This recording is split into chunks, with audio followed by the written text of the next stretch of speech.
네, 안녕하십니까. 한 주간의 경제논평의 시사경제의 박만주의 말말말입니다. 예, 여러분 안녕하십니까. 예, 또 한 주가 이렇게 또 후딱 갔는데요. 자, 요번 주에는 이제 비하인드 스토리를 4개로 나눠서 이제 해드릴 거예요. 1탄은 방위산업과 경제효과와 외교관계, 2탄은 노동생산성 증가율과 GDP 관계, 3탄은 GDP 대비 서비스 비중과 일자리의 관계, 4탄은 서비스가 나아갈 중요성과 미래의 길 이렇게 해가지고요. 간단하게 한 10분 정도 뒷부분에 이제 비중을 두고 이제 이어갈 겁니다. 자, 일단 요번 주 주간 시황은 어떻게 되냐면 13년 만에 코스피는 2000대에서 3000선을 돌파했고요. 코스닥은 20년 만에 다시 1000선을 회복하고 이게 지금의 박스권에 갇히는 한 해가 됐는데요. 어쨌든 14개월 만에 재개한 공매도로 동학개미는 일부 내몰게 됐고, 두 번의 베니 바이러스가 재유행하는 바람에 이제 지금 3천, 1000선의 박스권으로 이제 올해가 마무리됐다. 이렇게 보시면 됩니다. 그럼 이제 내년 증시를 이제 미국 금융기관이 열세 곳이 이제 조사를 한 결과 S&P 500 기준으로요. 일단은 올해 연말은 신고치를 갈아치웠고, 내년에는 이제 5천선을 찍고 연말에는 4,950선 내외로 박스권으로 이제 조정받고 그 정도 선에서 이제 머물 것이다. 이제 이런 이제 전망이었고요. 저번 주에 저는 또 틀렸어요. 3,050을 돌파를 못하고 코스피가 3,050의 매물대를 못 뚫네요.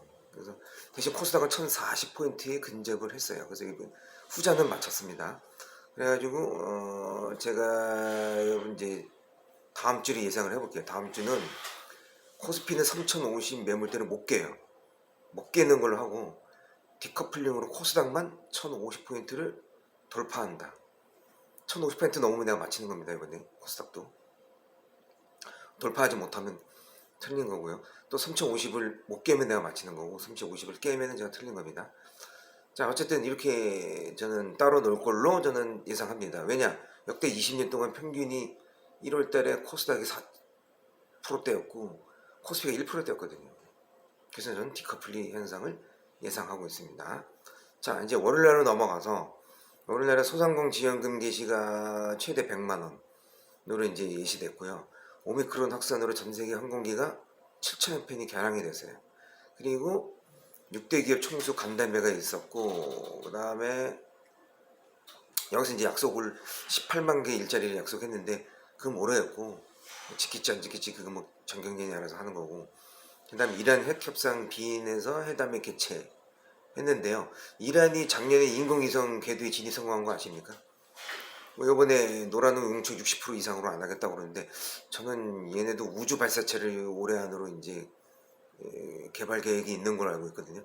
그래서 저는 이란이 이제 앞으로 귀추가 주목이 되고, 그 다음에 미국 하루 확진자가 이제 20만 명을 넘어섰는데 실제로는 50만 명 넘어섰다고 보시면 됩니다. 지금 프랑스가 20만 명이고 넘었고, 영국이 30만이 넘었다는 소리가 있는데, 하여튼 그렇고요. 어쨌든 이게 선진국은 지금 빨리 이제 경제 회복을 하고 있어요. 왜냐하면 수요가 대부분 선진국에서 이루어지기 때문이에요. 그래서 이 펀드 매니저들이 자꾸 선진국 주식을 사라는 게 그거였던 거예요. 신흥국보다는 선진국에 먼저 소비를 해서 빨리 회복하기 때문에. 그리고 오히려 이 중진국하고 후진국들은 원자재나 이 가공을 하는 나라들이기 때문에 조금 불균형 회복이라 이렇게 얘기할 수 있어요. 불균형 회복. 요새 많이 쓰는 말이 뭐냐면 똑같이 회복하는 게 아니라 이게 나라별로 불균형으로 회복하는 거예요. 이거 모르면 공부 헛한 겁니다. 이때까지. 똑같이 회복 안 합니다. 그래서 아마 한국 같은 경우도 주식이 올 초에 많이 올라가고 이게 많이 떨어진 이유가 뭐냐면 선진국의 그 소비 나라는 아니기 때문에 그 부분도 있다고 생각하셔야 됩니다. 이게 경제적인 관점에서 생각해야 됩니다. 이게. 자꾸 금융 쪽으로 보시지 말고 여러 가지로 이렇게 하셔야 되기 때문에. 그럼 내년에는 이제 뭐가 좋을 것이냐? 저는 첫 번째로 뽑자면 인공 로봇이 이제 대량 생산하게 되는 이제 그 홍콩에 본사를 둔 회사가 소피아를 이제 내놓을 건데요. 이게 간단한 원격 진료하고 노인 심부름이나 이런 우리 뭐죠? KT에서 나오는 AI 인공지능 뭐 그런 정도의 이제 말을 할 수 있고 이게 돌보미 정도의 기능이 있나 봐요. 그래서 저는 인공지능이 내년에 휩쓸 테마 유망주가 아니겠냐 이렇게 보고 있습니다. 그다음 활라로 넘어가서 미국 인도 태평양 경제 프레임워크 대응 방향 논의. 그 다음에 한국 12월 소비자 동향 조사 결과 발표. 수소 운반선 국제 표준화 설명회 개최.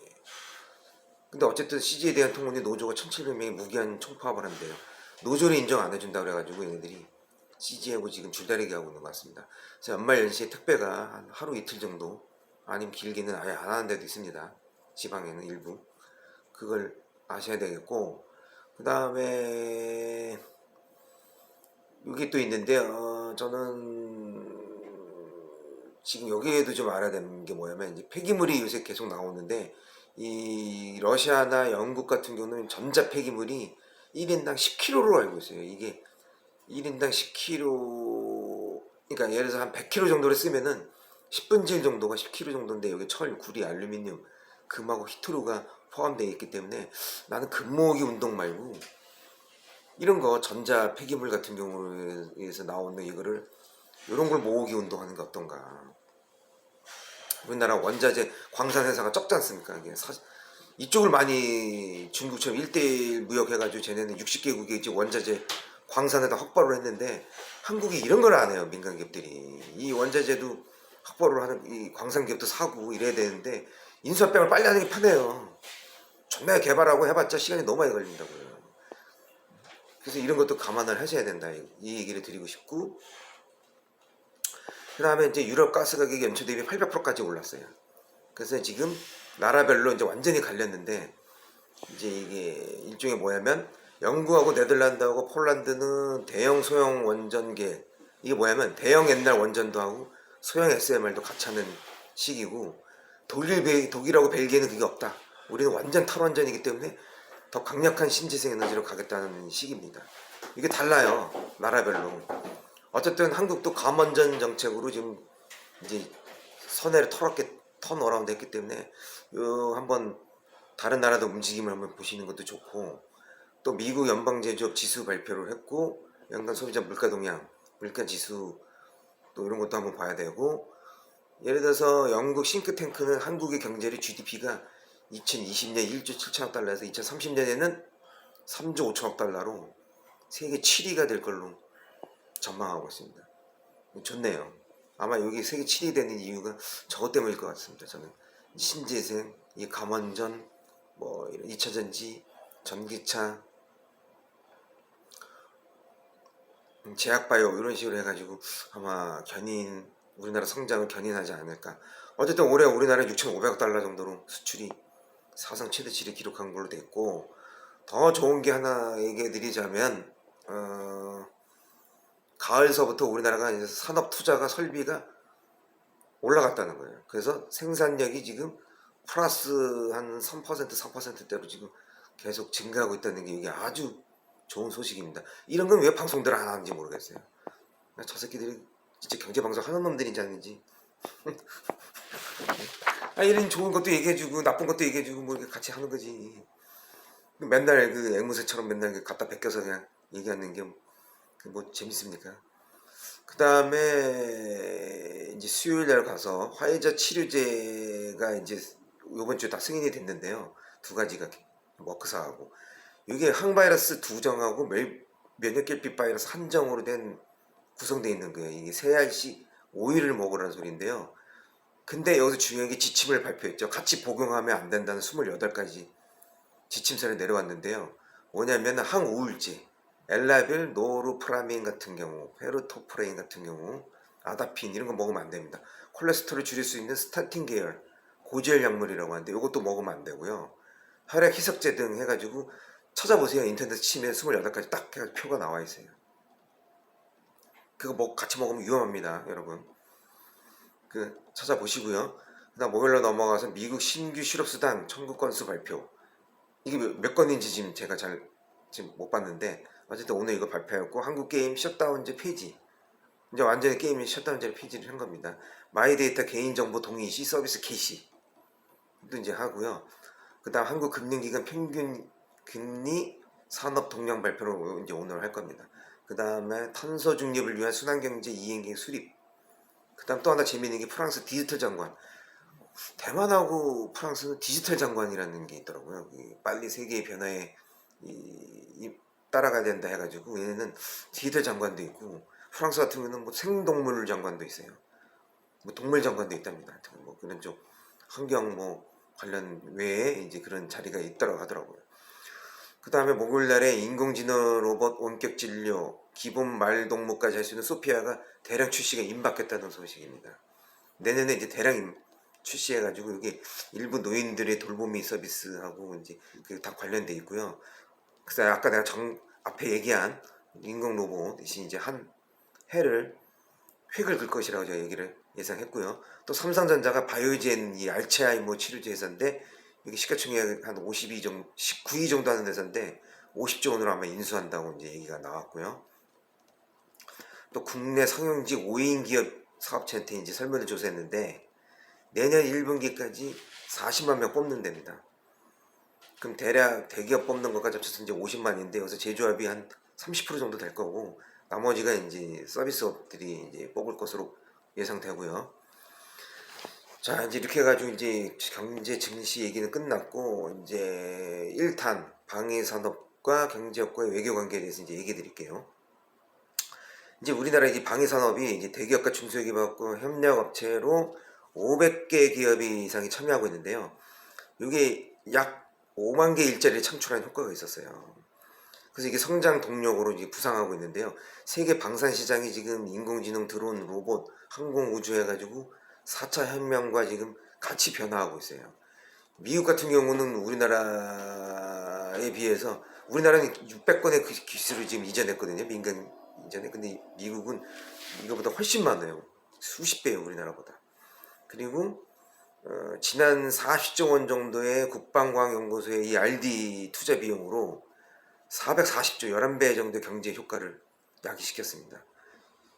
이래서 국방비를 투자를 해야 되는데 제가 말한 국방비 투자하라는 거는 인건비나 이쪽에 투자하라는 게 아니라 빨리 장비 구종을 다 신종으로 바꾸고 그 나머지 돈을 R&D 쪽에 투자를 하셔야 돼요.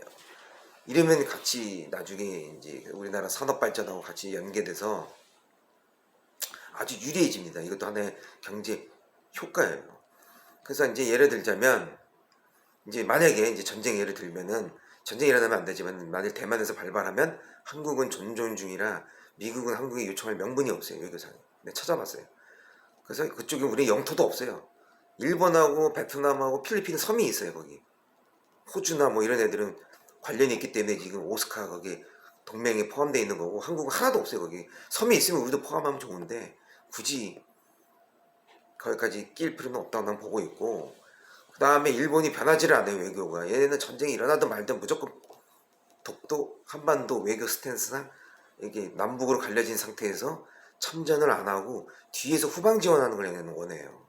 말로는 동맹인데 뒤에서는 그냥 보급만 하겠다는 거예요. 그래서 지금 일본의 참전 우수권이 맹실이 있지만 일본은 설사 대만 전쟁이 일어나도 직접 참전은 없고 군수 물자만 팔겠다 이거예요. 그래서 호주 전쟁 시 마찬가지. 호주도 전쟁이 일어나면 후방에서 코알라만 키워주겠다고 하는 애들이에요. 그 뉴스에서 나오는 거 다 믿으면 안 됩니다. 저를 믿어주세요. 그 다음에 미국이 직접 월남전에 참전해서 경제적 피해와 달리 2차적으로 돈이 얼마나 깨졌냐면 유해 발굴 비용하고 참전용사 이쪽 가족연금하고 해가지고요 돈이 엄청나게 깨졌어요. 2차적인 후유증도 감안하셔야 돼요. 이게 무조건 전쟁 참전한다고 돈 버는 게 아니에요. 옛날 1, 2차 세계대전하고는 달라요. 그때하고는 이제 생태계. 그래서 우리나라도 후방에서 지원하는 거를 예상하셔야 됩니다. 그게 훨씬 더 유리하고, 그 다음에 동아시아 전쟁 시 한국을 총알바지로 만약에 이용할지 안 할지 모르겠지만 그런 국론이 일어나가지고 만약 언론이 떠든다면 그게 바로 매국노인 겁니다. 그건 우파가 아닙니다.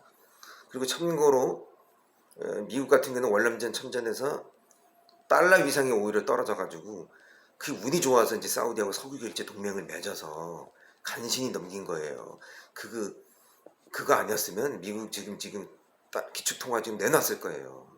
지금 경제 위상이 흔들려가지고 벌써 지금 세계 3위로 떨어질 수도 앉을 수도 있었을지도 몰라요. 근데 지금 운이 좋아서 어떻게 사우디하고 그 석유 결제 동맹을 맺어서 그 위기를 카파라치 한 거예요. 이런 얘기도 좀 해야 되는 거예요. 여러 가지를 열어놓고 봐야 되기 때문에 그래서 저는 진정으로 이게 우파가 되려면 여러분들도 애국심이 있는 자세로 나라를 위하는 상무정신과 이 호연지기를 가져야 됩니다. 그래서 오늘 1탄으로 방위산업과 경제효과의 외교관계 해가지고 이제 얘기를 드린 거예요. 그럼 이제 다음 주는 노동생산 증가율과 GDP 관계에서 일본의 예를 들어서 왜 일본이 실패했는지 앞으로 어떻게 됐는지 그걸 얘기해 드릴게요.